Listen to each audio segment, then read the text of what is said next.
Sunday அப்படின்னாலே கொஞ்சம் இல்ல ரொம்ப பிஸியா இருப்பேன் மத்த நாள விட. இப்போ பார்த்தீங்கன்னா, நம்முடைய தேவேஷ் புட்டிக்காக புதுசா லைவ் வேற போட ஆரம்பிச்சிருக்கேன். அதனால 11:00லேருந்து 12:00 வரைக்கும் 1 ஹவர் லைவ் வேற போறேன். நேத்து பார்த்தீங்கன்னா, அவரு ஃபிஷ் தான் வாங்கிட்டு வந்திருந்தாரு.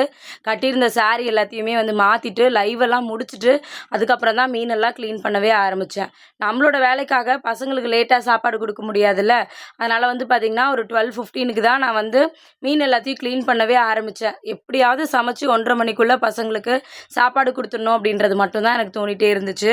கிளீன் பண்ணி சமையல்லாம் முடிக்கிறதுக்கே பார்த்தீங்கன்னா, நேத்து கரெக்ட்டா ஒரு 1:45 கிட்ட ஆயிடுச்சு. அதுக்கப்புறம் தான் பசங்களுக்கு சாப்பாடு குடுத்துருந்தேன். நடுவுல பார்த்தீங்கன்னா, ஜூஸ் போட்டு குடுத்துருந்தேன். அதனால அவங்க எந்த டிஸ்டர்பும் பண்ணாம டிவி பார்த்துட்டு இருந்தாங்க. நேத்து பார்த்தீங்கன்னா, லஞ்சுக்கு எறா தொக்கு, அதுக்கப்புறம் சங்கரா மீன் குழம்பு வச்சிருந்தேன். மீனுமே ஃப்ரை பண்ணி வச்சிருந்தேன். கொஞ்சம் சாப்பிட்டு நேத்து சண்டே சூப்பரா போச்சு. இன்னைக்கு 11 மணிக்கு நம்மளோட தேவிகா இளங்கோவன் சேனல்ல லைவ் இருக்கு வந்துருங்க.